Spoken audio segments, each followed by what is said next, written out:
مجھے مت مارنا، بہت درد ہوتا ہے۔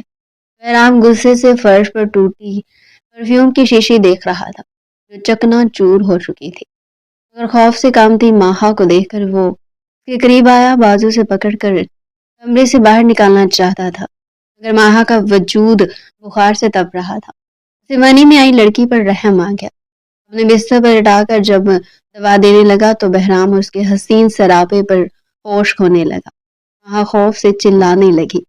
دھڑلے سے دروازہ کھلا اور ماہا کا اس خوش فہمی میں نہ رہنا کہ میرا بیٹا تمہیں اپنائے گا، کسی اور سے محبت کرتا ہے اور اسی سے شادی کرے گا۔ تمہاری حیثیت اس حویلی میں نوکرانی کے برابر بھی نہیں ہے۔ حمیدہ سلطانہ نے ماہا کو بالوں سے پکڑ کر گھسیٹتے ہوئے کہا۔ وہ درد سے چلائی۔ اسے تو یہ بھی معلوم نہیں تھا کہ اس کا نکاح کس سے ہوا ہے، اس لیے جاؤ اور اسٹور روم میں بند کر دو، 24 گھنٹے سے پہلے سے باہر مت نکالنا۔ حمیدہ بیگم نے ملازمین کو حکم دیا اور خود مغرور سی چال چلتے ہوئے اپنے کمرے کی طرف بڑھ گئی۔ چھوڑو، مجھے درد ہو رہا ہے، ماہا نے سکینہ کے ہاتھ کو جھٹکتے ہوئے کہا، جو حمیدہ سلطانہ کے کہنے پر اسے گھسیٹتے ہوئے اسٹور روم کی طرف لے جا رہی تھی۔ یہی ماہا سے غلطی ہوئی۔ حمیدہ بیگم پیچھے مڑی، ایک نظر ماہا کو چلاتے ہوئے دیکھا اور پاس پڑا ہوا بیلٹ اٹھا لیا اور غصے میں آتے ہی بڑے برے طریقے سے اس معصوم لڑکی کو پیٹنے لگی۔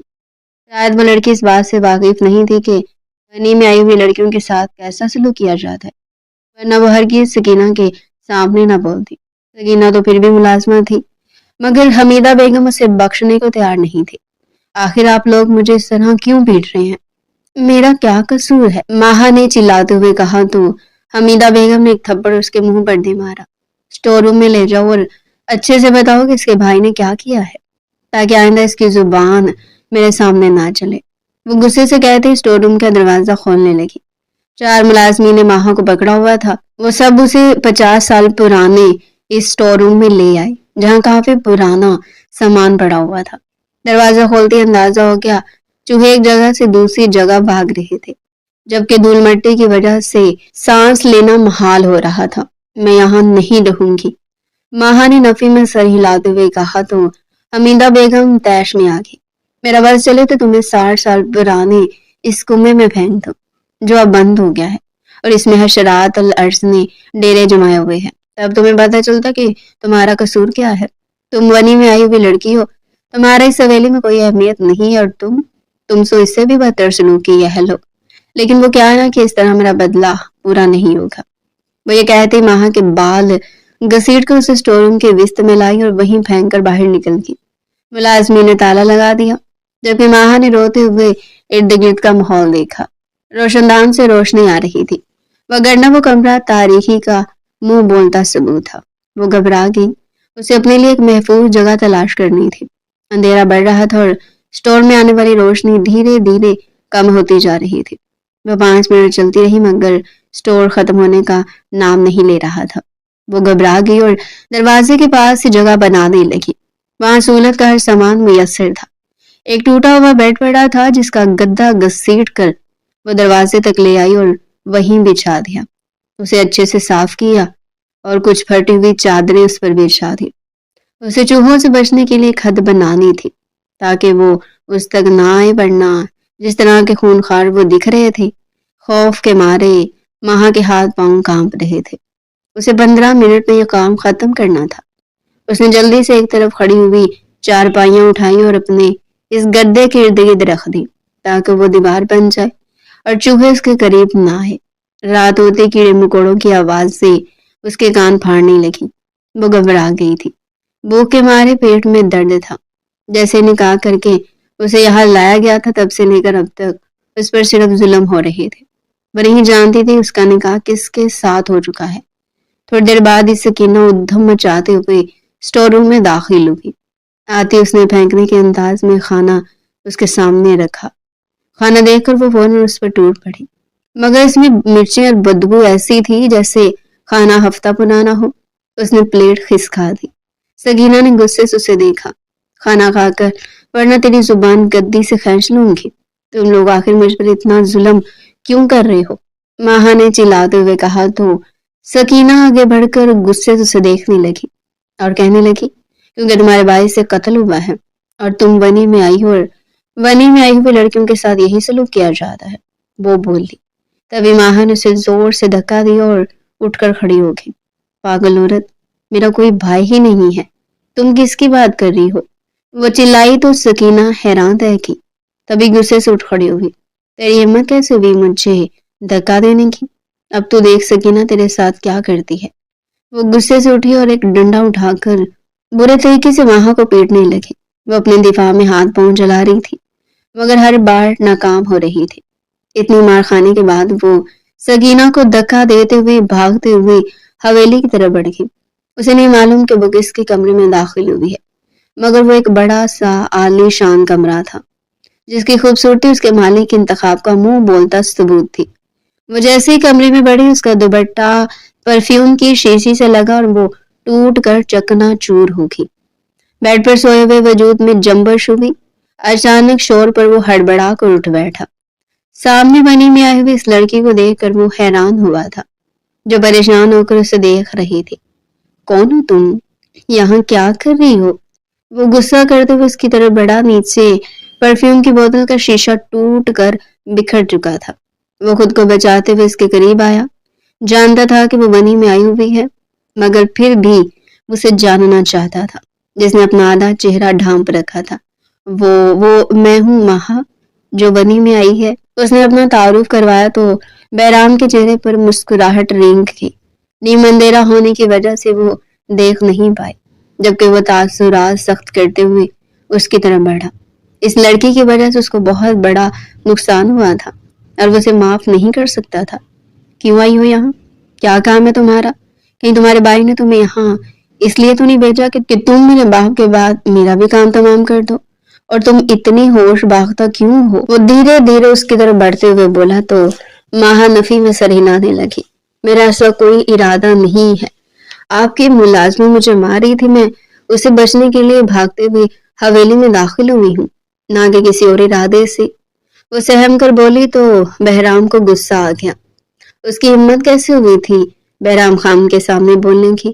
وہ آگے بڑھا اور لائٹ آن کی تو کمرہ روشنی میں نہا گیا، جبکہ اتنی دیر اندھیرے میں رہنے کی وجہ سے ماہا کی آنکھیں چندیا گئی۔ جیسے بہرام اس کے قریب آیا، وہ تھوڑی دور ہوئی۔ نکل جاؤ میرے کمرے سے اور دوبارہ یہاں مت آنا۔ اپنے غم کو یاد کرتے ہوئے بہرام خان نے اس پر حکم چلایا تو وہ نفی میں سر ہلانے لگے۔ میں باہر جاؤں گی تو وہ لوگ مجھے مار ڈالیں گے۔ میں آپ کی بیوی، آپ کی محافظ ہوں، وہ اندازہ لگاتے ہوئے بولی تو بہرام خان کو حیرت ہوئی کہ وہ لڑکی اپنے حق کی بات کر رہی تھی۔ اگر ایک شوہر کے ہوتے ہوئے بیوی محفوظ نہیں تو شوہر سے بڑا بزدل کوئی نہیں۔ اس کی طاقت پر چوٹ کرتے ہوئے بولی تو بہرام خان غصے سے اس کی کلائی پکڑتے ہوئے باہر نکالنے لگا تھا جب ماہا کے ہاتھ سے اس کا دوپٹہ چھوٹ گیا اور اس کا چہرہ بہرام کی آنکھوں کے سامنے عیاں ہو گیا۔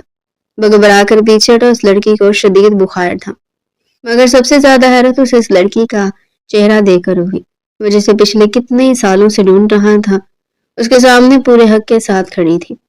ایسا نہیں تھا کہ وہ بنی میں آنے کی وجہ سے اسے نفرت کا اظہار کر رہی تھی، بلکہ اپنے حق کی مانگ کر رہی تھی۔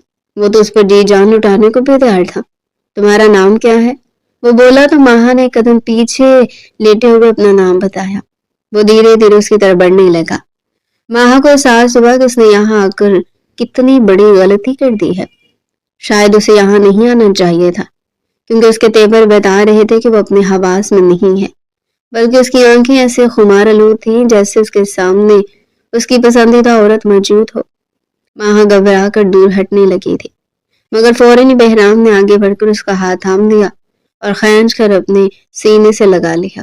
ماہا اپنے دفاع میں اسے دھکے دینے لگی مگر وہ اتنے بھاری وجود کو ہلا بھی نہیں پائی، جبکہ اس کی مضبوط باہوں اور چوڑے سینے میں سما گئی تھی جیسے کوئی چھوٹی بچی ہو۔ آپ کیا کر رہی ہیں؟ وہ گھبرا کر بولی۔ اس کی آواز کانپ رہی تھی۔ بہرام نے اس کے لرزتے ہوئے ہونٹوں پر ایک نظر ڈالی جو اسے اپنی طرف متوجہ کر رہے تھے۔ وہ بغیر لحاظ کے اس کے لب اپنی دسترس میں لے گیا۔ ماہا تڑپ اٹھی تھی، اسے دور کرنے کی کوشش میں ہلکان ہونے لگی، جبکہ وہ اپنا حق چھوڑنے کو تیار نہیں تھا۔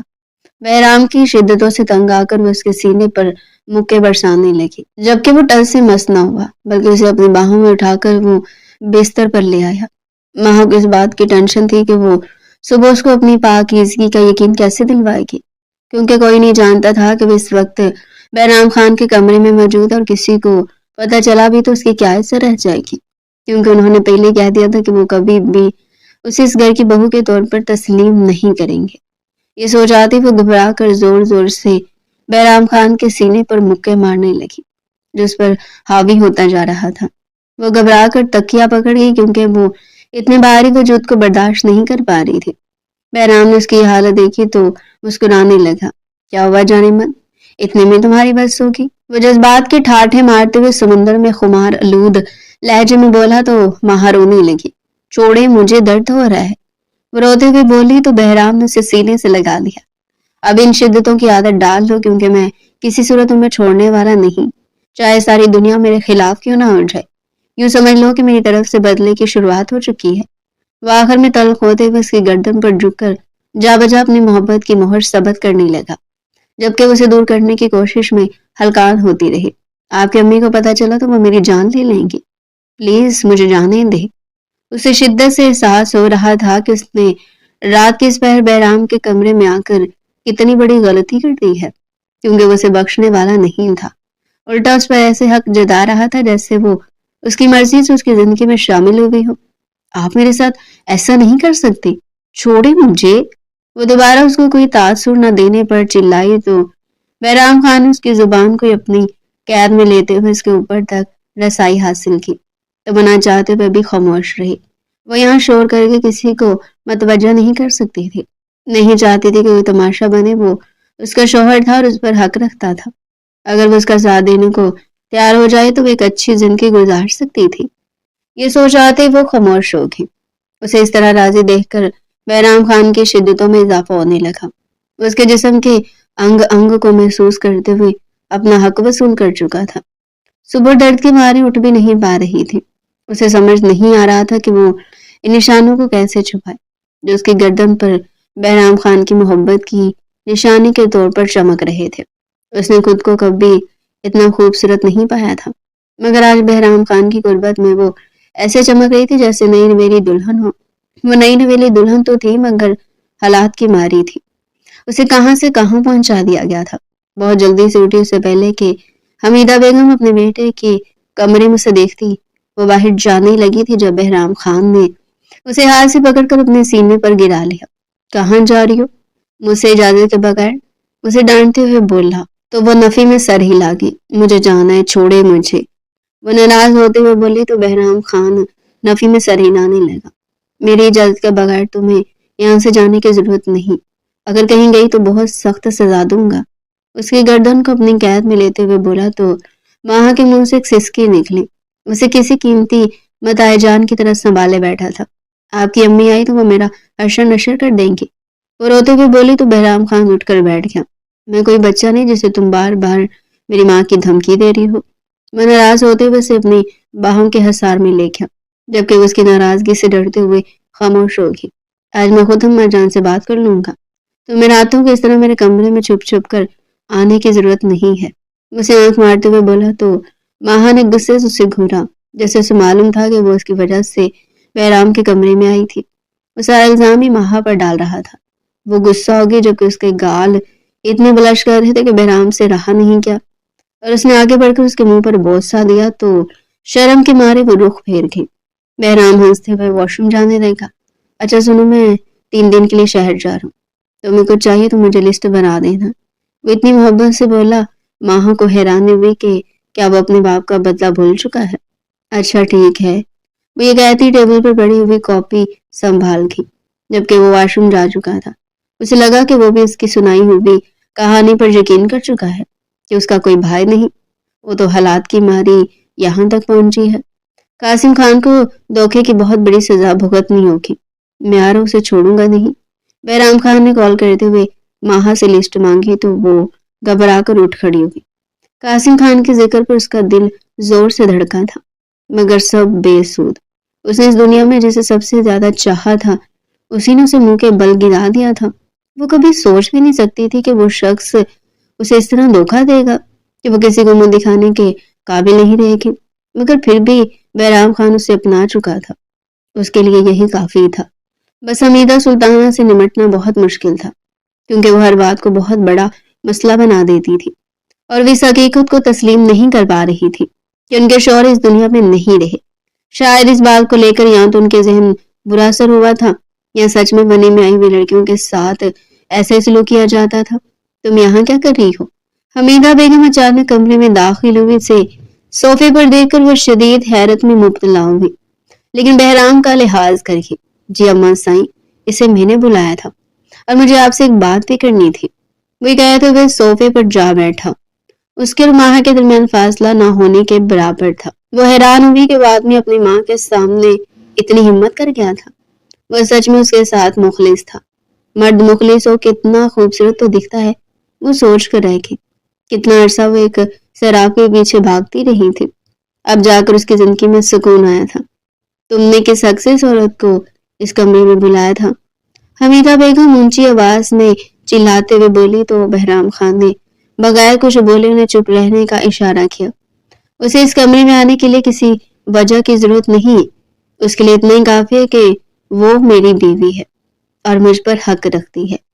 جو چیز میری ہے وہ اس کی بھی ہے، بہرام خان نے ماں کو جواب دیا۔ تو حمیدہ بیگم حیران رہ گئی کہ آخر ایک رات میں ایسا کیا ہوا کہ وہ لڑکا سر سے لے کر پیر تک بدل چکا ہے؟ تم اپنے باپ کا بدلہ بھول کر اس عورت کو اپنانے چلے ہو؟ حمیدہ بیگم نے بے یقینی سے کہا تو بہرام خان نفی میں سر ہلا گیا۔ قاسم خان سے تمہیں بدلہ لے کر رہوں گا، اس کے لیے چاہے مجھے کسی بھی حد سے گزرنا پڑے، بہرام خان نے ارادہ مضبوط کرتے ہوئے کہا تو حمیدہ سلطانہ نے غصے سے سامنے بیٹھی لڑکی کو دیکھا جو اس کے سارے منصوبے پر پانی پھیر چکی تھی۔ اور دوسری بات مجھے یہ کرنی تھی کہ آج سے یہ میری بیوی ہے، اسے کوئی کام کرنے کی ضرورت نہیں، اور نہ ہی اس پر کسی اور انسان کا بدلہ اتارنے کی بہتر ہے۔ اور آپ اس بات کو اچھے سے سمجھ گئی ہوں گی۔ باقی مجھے اور کچھ ضروری معاملات آپ سے ڈسکس کرنے ہیں۔ میں 3 دن شہر جا رہا ہوں، واپس آ کر بات ہوتی ہے۔ وہ مصروف سے لہجے میں کہتا ہوا کمرے سے نکلتا چلا گیا۔ حمیدہ سلطان ماہا کو غصے سے گھورنے لگی۔ ایک رات میں تم نے ایسا کون سا جادو کیا کہ میرا بیٹا میرا نہیں بلکہ تمہارا ہو گیا ہے؟ حمیدہ سلطان نے طنزاً اس کو جانچتے ہوئے کہا۔ اس کے چہرے کی چمک بتا رہی تھی کہ ان کے درمیان کون سا رشتہ بن چکا ہے۔ آپ تیاریاں کریں کیونکہ جس تخت پر آپ بیٹھے نا، بہت جلد اس تخت پر مجھے بٹھایا جائے گا، اور اسے دھمکی میں سمجھنا۔ یہ کہہ کر وہ حمیدہ بیگم کے پاس سے گزر گئی۔ یعنی وہ لڑکی اس کے بیٹے کی زندگی بن چکی تھی، اور یہ حمیدہ سلطان پر لازم تھا کہ وہ زندگی کو ہی ختم کر کے رکھ دیں۔ ماہا کے لمبے بال کمر پر جھول رہے تھے۔ وہ سلطانہ بیگم جانتی تھی کہ ان کے بیٹے کو لمبے بال کتنے پسند ہے۔ انہوں نے پاس پڑی ہوئی کینچی اٹھائی، اس سے پہلے کہ وہ بال کاٹی ماہا پیچھے مڑی۔ یہ کیا کر رہی ہیں آپ کو لگتا ہے کہ اب آپ مجھ پر ظلم کریں گی اور آپ کا بیٹا میرے لیے بولے گا نہیں؟ تو جان لے کہ ایسا نہیں ہے۔ وہ غصے سے ان کا ہاتھ جھٹکتے ہوئے باہر چلی گئی۔ سامنے سکینہ بیٹھی ہوئی تھی جو غصے سے اس کی طرف بڑھی تو رات کو کہاں چلی گئی تھی؟ بہت شوق ہے تجھے حویلی میں آنے کا، تیرے سارے شوق پورے کرتی ہوں، تو آج تو آ تو صحیح۔ یہ کہتی سکینہ اس کی طرف بڑھی، مگر اب وہ کوئی لڑکی نہیں بلکہ اس کے پاس اس کے شوہر کی محبت کی طاقت تھی۔ وہ آگے بڑھی، ایک تھپڑ سکینہ کے منہ پر دے مارا۔ سکینہ لڑکھڑاتے ہوئے دور جا گری۔ آئندہ زبان سنبھال کر بات کرنا، میں چاہوں تو کھڑے کھڑے تمہیں یہاں سے نکال دوں، مگر وہ کیا ہے نا کہ تم جیسوں کو ہماری وجہ سے 2 وقت کی روٹی ملتی ہے، تو میں تمہاری بد دعا نہیں لوں گی۔ آئندہ حد ادب سے رہ کر بات کرنا، ورنہ مجھے تمہاری حد یاد کروانے میں 2 منٹ نہیں لگیں گے۔ وہ غصے سے کہتی پیر پٹکتے ہوئے کچن میں چلی گئی۔ ملازمین پر سختہ طاری ہو چکا تھا، جبکہ حمیدہ سلطانہ کا بس نہیں چل رہا تھا کہ اس لڑکی کا کام تمام کر دے جسے وہ مظلوم عورت سمجھ رہی تھی۔ وہ تو ان کے حلق میں ہاتھ ڈالنے کو آ رہی تھی۔ انہیں جلد از جلد کچھ کرنا ہوگا۔ اس سے پہلے کہ بہرام خان واپس حویلی آئے، انہوں نے فوراً سے سکینہ کو اشارہ کیا اور اپنے کمرے میں چلے گئے۔ آج کا کھانا شاندار ہونا چاہیے، کسی بھی چیز کی کمی نہ ہو۔ وہ ہاتھ مؤدب لہجے میں جا کر ماہا سے پوچھو کہ وہ کیا کھانا پسند کرے گی۔ حمیدہ سلطانہ نے کہا تو سکینہ کو یقین ہو گیا کہ شوہر کی موت کا حمیدہ بیگم کے ذہن پر بہت برا اثر ہوا ہے۔ یہ کیا کر رہی ہیں آپ کی طبیعت تو ٹھیک ہے؟ سکینہ حمیدہ سلطان کی خاص ملازمن تھی اور اس حویلی میں فرض کی حیثیت رکھتی تھی، سبھی تو اس کا حکم ماننا پڑتا تھا۔ جیسا میں نے کہا ہے ویسا، اور ہاں ماہا کے کھانے میں نیند کی گولیاں ملا دینا تاکہ وہ سوتی رہی رات ہوتی ملازمین سے کہنا اسے کہیں دور پھینک آئیں گے۔ ہم بہرام خان کو بول دیں گے کہ وہ بھاگ چکی ہے، حمیدہ بیگم نے کہا تو سکینہ مسکراتی ہوئی کمرے سے نکل گئی۔ ماہا بیوی بات سنے، میں آپ سے معذرت کرنے آئی ہوں کہ آپ مجھے معاف کر سکتی ہیں؟ سکینہ بغیر ماہا کو موقع دیے بولتی چلی جا رہی تھی۔ ہاں ٹھیک ہے، معاف کر دیا، اب بیٹھ کر میرے پاؤں دباؤ۔ ماہا نے اسے جانچتے ہوئے کہا تو وہ منہ بناتے ہوئے نیچے بیٹھ گئی۔ سلطانہ بیگم نے آپ کو بہو قبول کر لیا ہے اور آپ کی شان میں خاص طور پر دعوت رکھی گئی ہے۔ ان کی بیٹیاں بھی آ رہی ہیں، آپ کوئی اچھا سا سوٹ پہن لینا، میں نے آپ کے کمرے میں رکھوا دی اور جو آپ کھانا پسند کریں آج گھر میں وہی کھانا بنے گا۔ بہتر ہے کہ آپ ہمیں لسٹ فراہم کر دیں تاکہ کھانا بنانا شروع کیا جائے۔ وہ طنز اور خوشی کے ملے جلے تاثرات سے کہتے ہوئے بولی تو ماہا کو شدید حیرت ہوئی۔ اچانک حمیدہ سلطان اور ان کا بیٹا اس پر کیسے مہربان ہو گئے۔ چلو بہرام خان کی تو سمجھ آتی تھی کہ اسے پتہ چل چکا تھا کہ ماہا بے قصور ہے، مگر حمیدہ سلطان کی بات اسے ہضم نہیں ہو رہی تھی۔ اس نے نہ چاہتے ہوئے بھی لسٹ بنا کر سکینہ کو دے دی۔ وہ چپ چاپ وہاں سے اٹھ کر چلی گئی، جبکہ ماہا اٹھ کر اپنے اور بہرام کے مشترکہ کمرے میں آ گئی۔ وہاں پہلے سے کپڑے رکھے جا چکے تھے، وہ انہیں اپنے ساتھ لگا کر دیکھنے لگی، جو اچھا لگا تو خوشی سے پہن لیا۔ شام ہوتی کوئی بھی مہمان نہیں آیا۔ حمیدہ سلطان نے بتایا کہ ان کی دونوں بیٹیوں کے سسر کی طبیعت خراب ہے، وہ اسپتال میں، اس لیے وہ آ نہیں سکی، اگلی بار آئیں گے۔ ماہا کو ان سے ملنے کا بہت اشتیاق تھا، مگر کیونکہ ان کے سسر کی طبیعت خراب تھی تو اس لیے وہ خاموش تھی۔ کھانا کھاتے وہ بہرام خان کے کمرے میں آ گئی۔ پہلی بار حمیدہ بیگم نے اسے کچھ نہیں کہا۔ ماہا کو عجیب تو بہت لگا، کیونکہ حمیدہ سلطان جیسی عورت کا خاموش ہو جانا خطرے کی علامت تھی۔ شاید یہ طوفان سے آنے والی پہلے خاموش تھی جو ماہا کو برے طریقے سے کھٹک رہی تھی۔ بیڈ پر لیٹتی وہ گہری نیند میں چلی گئی۔ جب اس کی آنکھیں کھلی تو وہ کسی ندی کنارے پڑی ہوئی تھی، گھبرا کر اٹھ بیٹھی۔ علاقہ لوگ انجان تھے، وہ تو اس کی زبان بھی نہیں سمجھتے تھے۔ وہ گھبرا کر وہاں سے بھاگنے لگی تھی۔ لوگوں کے سامنے بہرام خان کا نام لیا تو ایک آدمی اسے گہری نگاہوں سے دیکھتے ہوئے سر ہلا گیا کہ وہ بہرام خان کو جانتا اور اسے گھر تک پہنچا دے گا۔ وہ خوشی خوشی اس کے ساتھ چل پڑی۔ ادھر بہرام خان 3 دن بعد واپس لوٹا۔ ماہا کو حویلی میں نہ پا کر وہ پریشانی کی حالت میں حمیدہ بیگم کے کمرے میں پہنچا۔ اماں، میری بیوی کہاں ہے؟ گھر آتے ساتھ ہی غصے سے بولا تو حمیدہ بیگم تھوڑی پریشان ہوئی۔ بھاگ گئی ہے وہ، جسے تم بیوی کہہ رہے تھے نا، وہ قاسم خان کی رخیل تھی۔ اس نے اپنی رخیل تمہیں سونپ دی۔ جب حمیدہ بیگم نے بات کی تو بہرام خان کا ہاتھ اٹھتے اٹھتے بچ گیا۔ اماں، وہ اس کی رخیل نہیں بلکہ اس کی خالہ زاد تھی، دونوں کی منگنی ہو چکی تھی۔ بہرام خان چلاتے ہوئے بولا، قاسم خان نے دھوکہ کیا ہے، بہن دینے کے بجائے اس نے اپنی منگیتر ہمیں سونپ دی۔ اس میں اس لڑکی کا کوئی قصور نہیں ہے، اسے یہاں نکاح کے لیے بلایا گیا تھا اور بنی میں دے دیا گیا، وہ بے قصور ہے۔ سچ سچ بتائیں وہ کہاں ہے؟ جتنا میں آپ کو جانتا ہوں نا، آپ نے اسے گھر سے نکال دیا ہوگا، وہ بھاگنے والوں میں سے نہیں ہے۔ اگر وہ بھاگتی تو اسی دن بھاگ جاتی جب میری دسترس میں آنے کے بعد اسے میں نے بولا تھا وہ جانا چاہے تو جا سکتی ہے، لیکن وہ نہیں گئی، بلکہ میرے ساتھ اس حویلی تک چلی آئی۔ آپ نے اس بے سہارا لڑکی کو گھر سے نکال دیا۔ وہ غصے میں چلاتے ہوئے بولا، اس نے تمہیں بدنام کیا ہے اور تمہاری بدنامی کے لیے اتنا کافی ہے کہ وہ تمہاری بیوی ہے اور گھر سے بھاگ چکی ہے۔ حمیدہ بیگم ٹس سے مس نہیں ہوئی۔ بہرام خان انہیں ان کے حال پر چھوڑتے ہوئے ماہا کو ڈھونڈنے کے لیے بھاگا۔ 3 مہینے گزر گئے، اس کا کہیں پتہ نہیں چلا۔ بہرام خان نے ماہا سے بولنا چھوڑ دیا تھا۔ قاسم کو اس کے کیے کی سزا مل چکی تھی۔ اس کے اپنے چچا زاد بھائی نے جائیداد کو لے کر اس سے بحث کی اور پھر بعد میں قاسم خان کا ایکسیڈنٹ کروا دیا، جس کی وجہ سے وہ دونوں ٹانگوں سے محروم ہو گیا۔ مگر بہرام خان کو ماہا کہیں نہیں ملے۔ وہ جانتا تھا کہ وہ جہاں کہیں بھی ہوگی محفوظ نہیں ہوگی۔ اس کے اسی علاقے میں بہت دشمن تھے۔ ایک روز ایک آدمی بھاگتے ہوئے اس کی طرف آیا۔ گارڈز نے روکنا چاہا مگر بہرام نے اسے قریب آنے کو بولا، صاحب، مجھے آپ کو بہت اہم بات بتانی ہے۔